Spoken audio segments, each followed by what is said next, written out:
Дорогие друзья, вы видите на экране Сапсан. А знаете, что это значит? Конечно, знаете, все правильно. Мы приехали в Санкт-Петербург снимать местные крутые локомотивы. Жалко, что списали все круглоглазые Л-10. Последний был 606 со звездой, но его разрезали уже давно. Но зато оставили свои Л-15, зеленые 24К. И даже красный 24К, которые трансойловские. Заодно погуляем по городу, посмотрим на троллейбус, трамваи. Но специально я за ним бегать сегодня не буду. А теперь я хотел бы передать привет Илье Варламову. Правда, он меня еще пока не знает. Но зато благодаря его видосам я теперь в Питере посмотрю не только на трамваи, троллейбусы, автобусы, метро, локомотивы, электрички и прочий транспорт, а еще и на здания, архитектуру и планировку города. Теперь мне тоже интересно, но с ума можно сойти. Да, конечно, в Петербурге необходимо ввести платные парковки. Срочно. Вы полюбуйтесь, все заставлено машинами. Сейчас позавтракаем в столовую номер 1, посмотрим, как там кормят.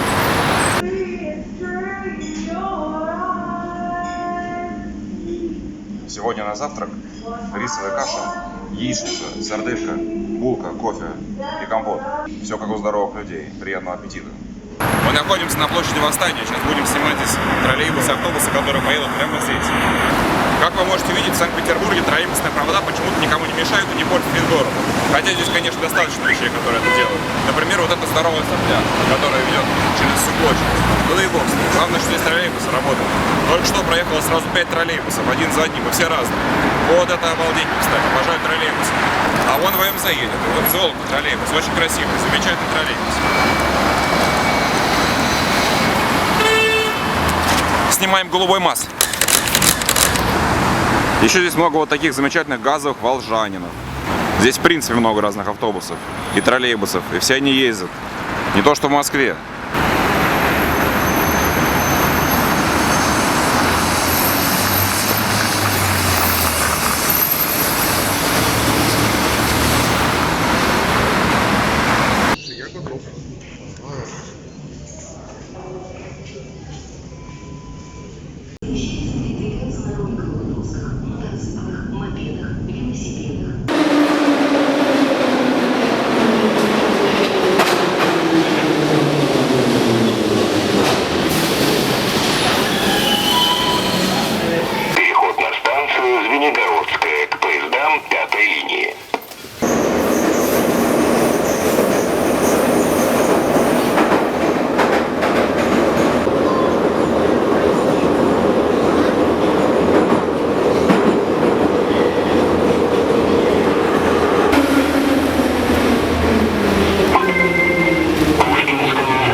В Москве недавно списали последний ежик из Таганской краснопресненской линии, а здесь они еще ездят.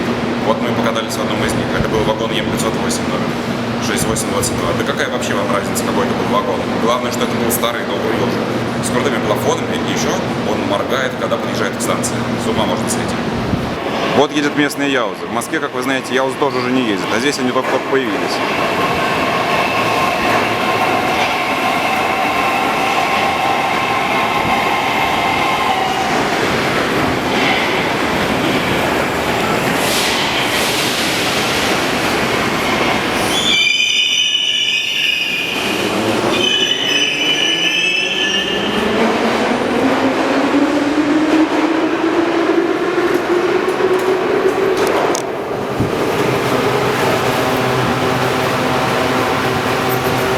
Новый поезд. Дорогие друзья, мы находимся на платформе Ленинский проспект. Сейчас поедем в Гатчину. И именно в Гатчине сегодня находится ВЛ-15, зеленый 24К, а также 24К в окраске компании Трансойл. Такой красный с белой полосой. Обалдеть не встать. Надеюсь, удастся их сфоткать по-человечески. Вот, кстати, едет неплохой выльник. Вы можете видеть его прямо сейчас.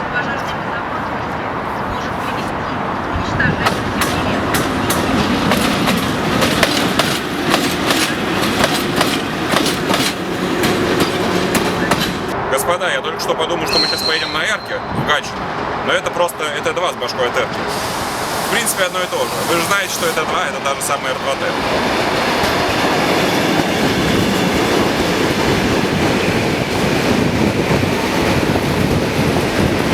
Долго ли, коротко ли доехали путники до станции Гатчина-Балтийская. Вот она стоит ЭТ-2-001, которая в точности такая же, как Р2Т. Ничем вообще не отличается, только надписью. Еще у нее прожектор квадратный, как у Р2Т. Но в принципе это тоже никого не волнует. Какая разница, электричка, электричка.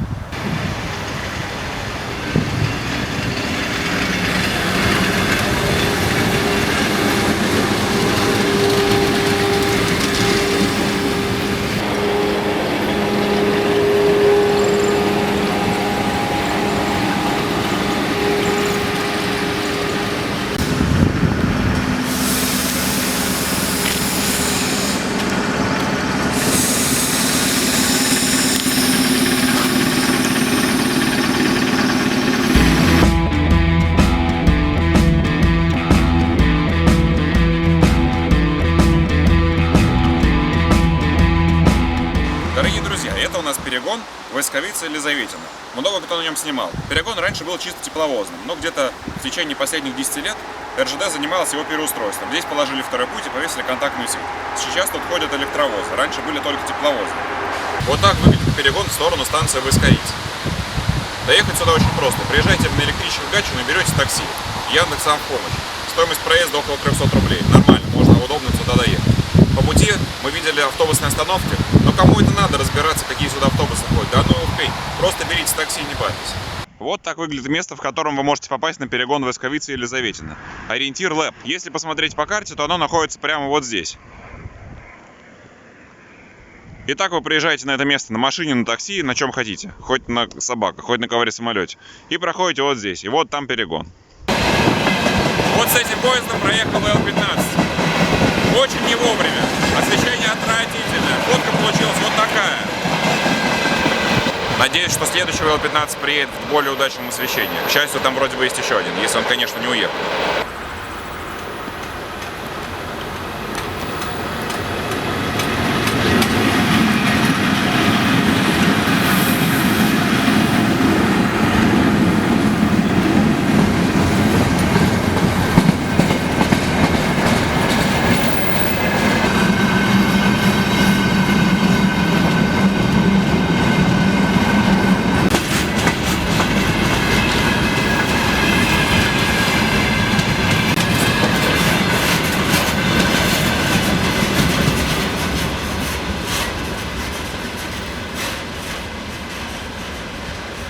Такое вот место, ничего необычного.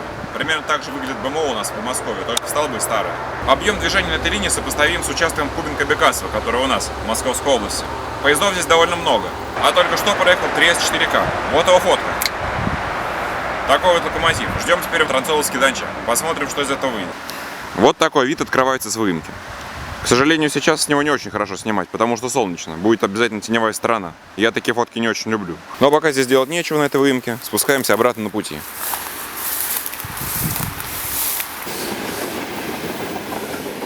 Вот такой электровоз тащит этот самый поезд.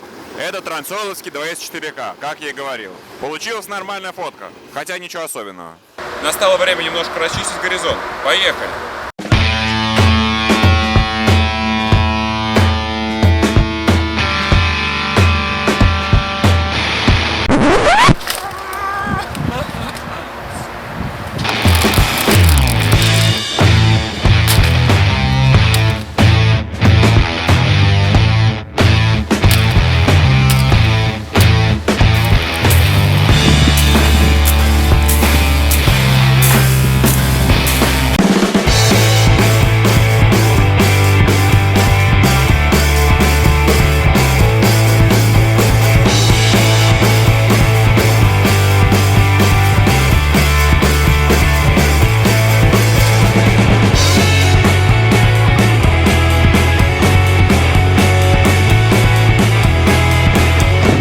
Ну что же, не зря я расчищал местность, убирал старые кусты и ветки. Наконец-то сняли мы с холма крутой тепловоз ДТ-25КМ в окраске Бал Транссеверс. Обалденный синий ДТ-25КМ, новый, чистый, свежий. Мне очень нравится. Вот как она получилась, эта фотография.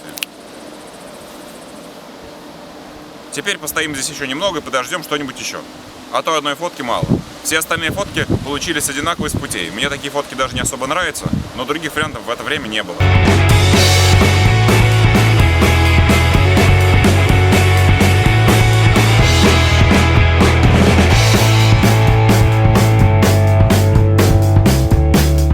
Вот теперь мы будем снимать прямо отсюда. Сделаем кучу фоток с холма. Потом их склеим, получится смешная анимашка, как меняются локомотивы в одном и том же месте. А потом еще на TrendVix на все выложим, чтобы все охренели.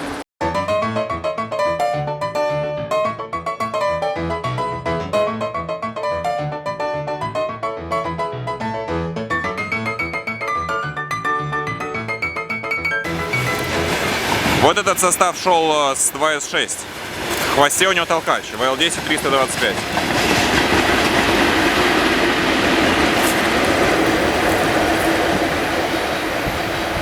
На этом перегоне сложно найти хорошее место для съемки, потому что много где установлен вот такой уродский забор. Поэтому пришлось весь день простоять здесь.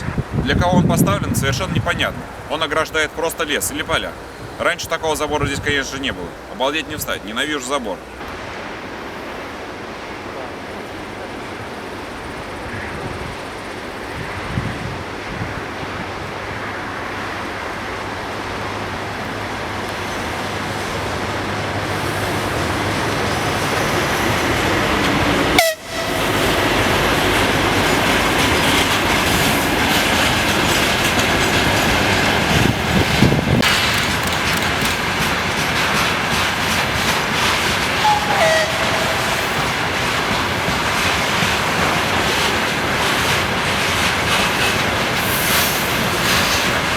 «325-й толкач возвращается. К сожалению, его заслонил встречный грузовой. Можно было его неплохо сфотографировать. Вот такой вот перегон. Конечно, мы надраконили на нем одинаковые фотографии. В целом ничего интересного, если не считать зеленого Дончака, ВЛ-15 и синего ДТ-25КМ. Все остальное можно скинуть в общую кучу и не париться особо насчет этих фотографий. Но в целом мне понравилось. Рекомендую это место к посещению, хотя самая ветка не очень интересная. Ну а мы сваливаем и едем в Питер гулять, осматривать достопримечательности и фоткать троллейбусы, трамваи и метрошку. Дорогие друзья, сейчас мы идем от платформы Дачная по Дачному проспекту до гостиницы, где мы сняли номер. И тут я хотел бы в очередной раз передать привет Илье Варламову, посмотреть на этот чудесный пешеходный переход. Благодаря этому переходу всего лишь за 20 минут вы сможете перейти на ту сторону Дачного проспекта. Очень удобное, красивое, грациозное сооружение. А самое главное, органично вписывается в городскую среду. Самый интересный вопрос в том, зачем здесь вообще строить наземный пешеходный переход, если машины все равно стоят. Можно было спокойно сделать здесь зебру, чтобы людям было удобно ходить. Но нет, все делается для машин, как всегда. Впрочем, об этом вам расскажет Илья Варламов. Дорогие друзья, прямо сейчас на ваших экранах самый долбанутый перекресток из всех, что я видел.